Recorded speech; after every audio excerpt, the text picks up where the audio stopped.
Ang teens naman, sinimulan ng gawin ang kanilang weekly task.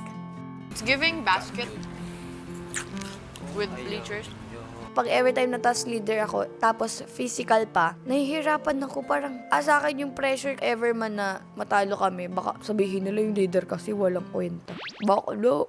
Anong feeling nyo? Taas na lang to or baba? Baba. Baba talaga. Suporta natin. Underneath, of course. Nahingi naman po ako ng opinion nila para hindi naman nila masabi na puro lang yung decision ko yung nasusunod. Meron silang better plan na mas naiisip kaysa dun sa akin para magkaintindihan po kami. Dapat yung mga mataba, not the thin ones. Because what if it just snaps? Hindi, Wala okay tayong lang yan mataba. kasi meron naman sa ilalim.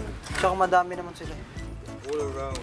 Mamaya, pag natalo Hindi, ano lang. Kumbaga, pang guide lang. Mamaya. Hindi muna natin titibahin yung tip. right now, Yung pasok mo sa ilalim. you don't give a fraction, right? Habang abala ang teens sa kanilang weekly task, si JM tanong ng tanong kay Jazz tungkol sa naging pag-uusap nila ni Fiang. Komportable naman si Piang kausapin ka kanina.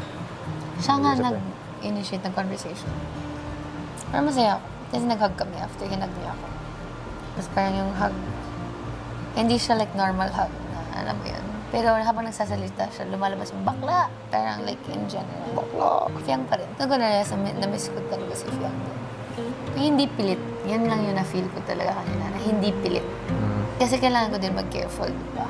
Kasi hindi ko alam, kasi alam niya naman, open ako. Pero aantayin ko lang siya. Hindi mabigat. Di ba, sometimes pag nasa room ka na tao na hindi mo feeling mo mabigat. Na sobrang awkward, sobrang bigat. Hindi naman. Light lang. Gumaan-gaan naman ako kahit paano.